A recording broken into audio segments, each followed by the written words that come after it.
amores do meu Insta! Com vocês estão mais um quadro Ajude uma Mamãe, esse quadro que tem me ajudado demais, eu tenho certeza que tem ajudado milhares de mamães aí pelo Brasil. E hoje a minha convidada, gente, ela é maravilhosa, apresentadora, jornalista, Astrid Fontinelli. Chegue mais para a gente bater esse papo. Eu não chego mais ainda porque a barriga não deixa eu chegar mais perto, né? Tá linda, você tá muito, muito linda. E parabéns pela iniciativa dos bons serviços prestados. Eu acho que você faz parte de uma geração de mulheres que encara a maternidade com verdade. É cheio de perrengue, é cheio de dúvida. Então, vamos dividir a dúvida. Não que a gente, a essa altura do campeonato, eu com um menino de 13 anos, saiba muita coisa ou não precise pedir ajuda, porque sempre vai pedir, tá, Lori? Dica número 1. Pro resto da vida a gente vai ter dúvidas. Eu acho que quando esse vídeo sair, Li já vai estar aqui comigo, nos meus braços, mas eu não poderia deixar de gravar aqui com você e trazer toda essa informação para as mamães do Brasil. Então vamos começar. Você já falou aí sobre Gabriel. Vamos falar sobre Gabriel. Gabriel tem 13 anos, gente. É o filho adotivo de Astrid. E eu queria muito conversar sobre isso com você, porque eu vi uma entrevista que você falava que você já pensava em adotar uma criança desde mais jovem, né? Eu queria entender como é que foi esse processo seu, desde jovem até o momento realmente de você falar, eu estou pronta para adotar, quero adotar. Como é que foi esse processo na sua vida, Astrid? Lore, eu sou uma pessoa muito conectada com a empatia e com o exercício da empatia. Então, desde garota, eu tenho memória de 18 anos, tá? Eu frequentava o que naquele momento aqui em São Paulo chamava-se de FEBEM, que era a casa acolhimento para crianças e adolescentes. E uma vez, assim, na quinta visita, eu queria adotar.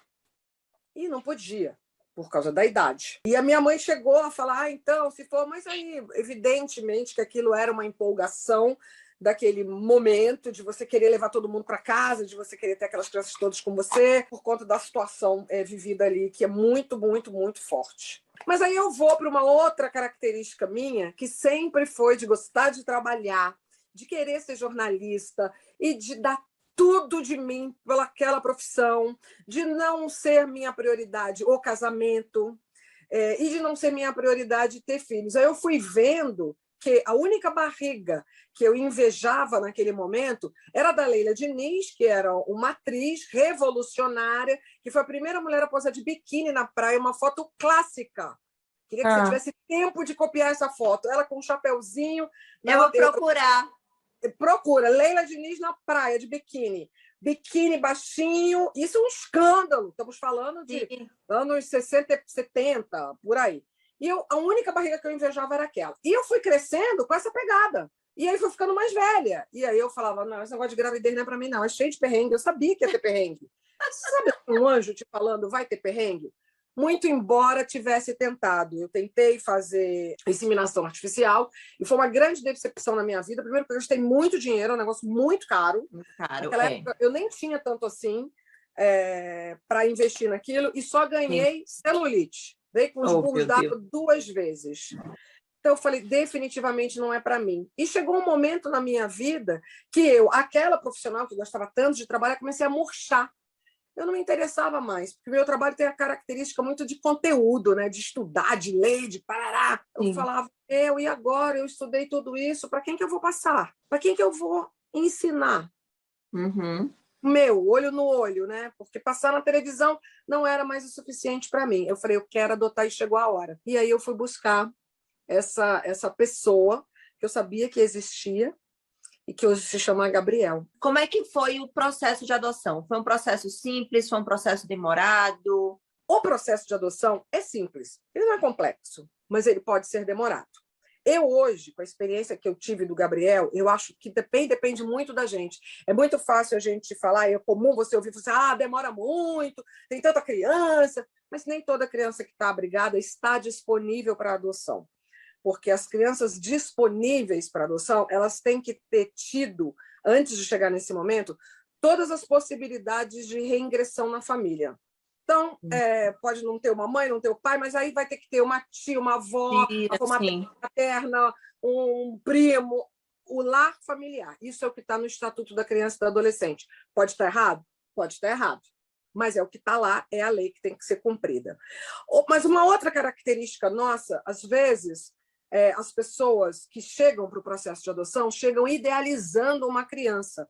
E muitas vezes, sem ter consciência disso, a pessoa fala, vamos supor um casal, você, Léo Santana, vocês chegam lá, aí você fala assim, a gente queria uma menina que fosse assim com a pele morena, mais morena, que tivesse o cabelo cacheado, que tivesse os olhos claros. Enfim, você vai acabar, você está se descrevendo. E você não está comprando um vestido por telefone, né? Sim. Você está negociando a vida.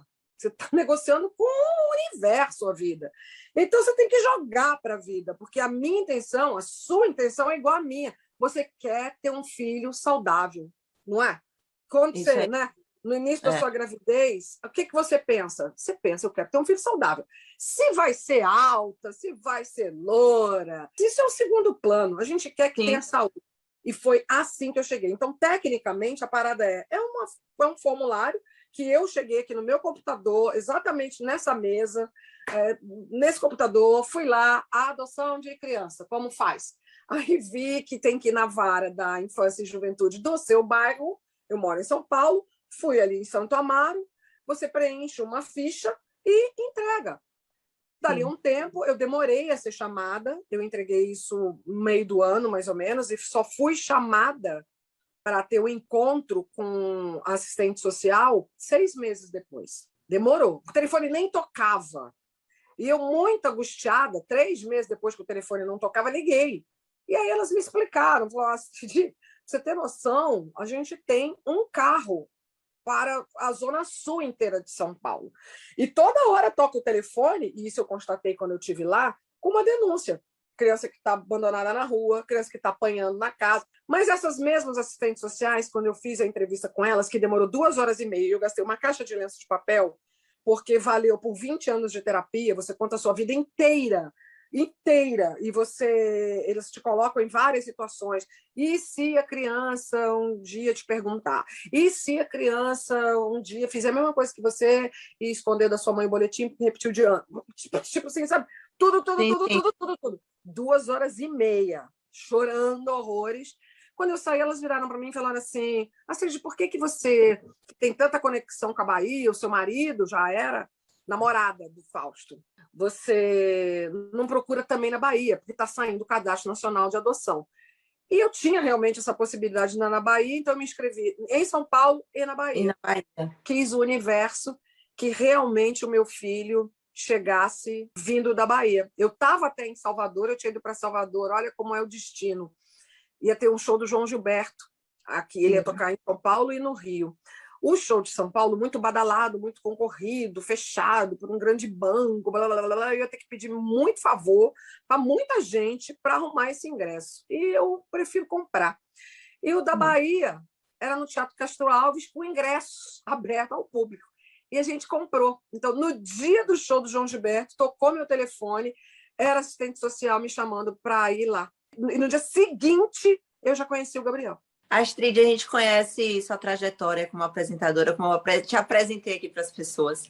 Mas como é a Astrid, mãe do Gabriel? Eu sou muito dos limites e da regra. Desde piquituchinho, eu não sou da turma da livre mamada. Eu tinha os horários, 3 em 3 horas, e ele se ajustou. Bom, enfim, ele também é uma criança que veio da adoção. Ele estava abrigado há 2 meses. Primeira vez que eu vi, menina, eu sou míope, tá? E aquele furinho da mamadeira de bebezito é microscópio, porque é uma gotinha que vai entrar ali, né? Quando chegou ele para me visitar, foram algumas visitas. Você não chega, vê, conhece e leva embora. Não. Ele ainda ficou abrigado durante um tempo. E a primeira coisa que eu quis foi dar roupas e uma mamadeira para ele, porque a mamadeira tinha um furo, de criança de 1 ano ou mais. E aí a assistente social falou para mim, não adianta, você acha que no abrigo vai ter uma mamadeira para cada um?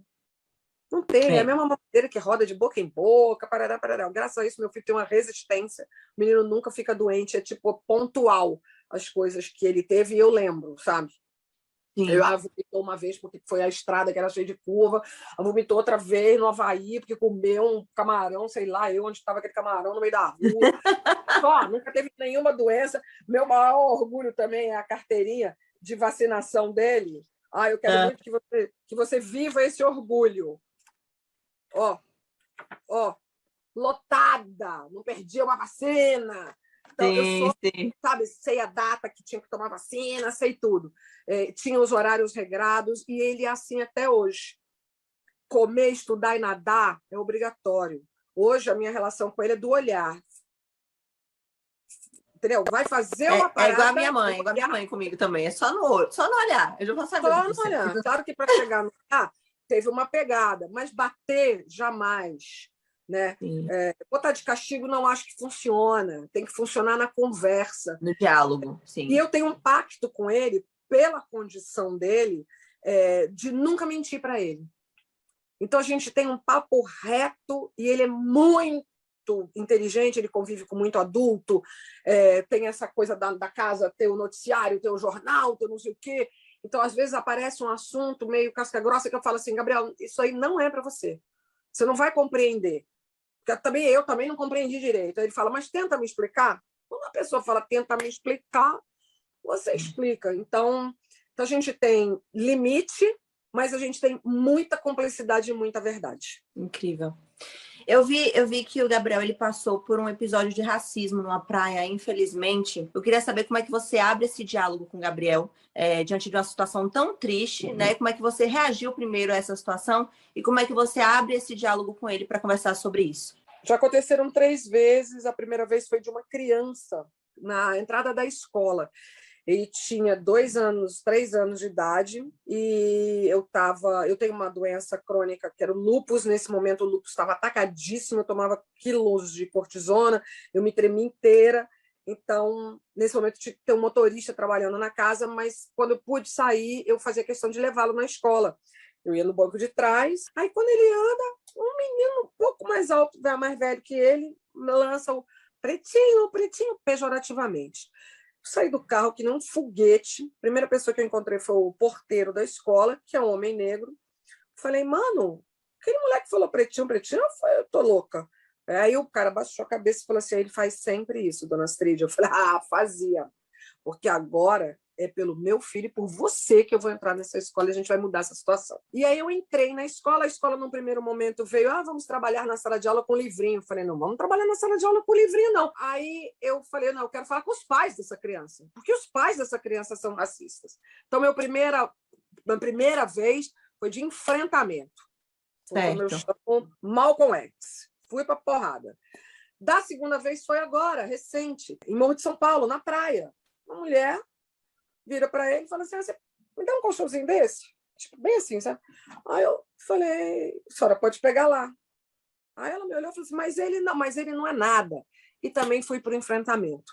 Você confundiu ele com um menino que trabalha no hotel? Você não está vendo que é uma criança? Aliás, você não está vendo, porque isso chama racismo estrutural. Aí dei uma aula de racismo estrutural. Ela, infelizmente, não aceitou um presente que eu quis dar para ela na hora também, porque dentro da minha bolsa estava um livro do Laurentino Gomes chamado Escravidão.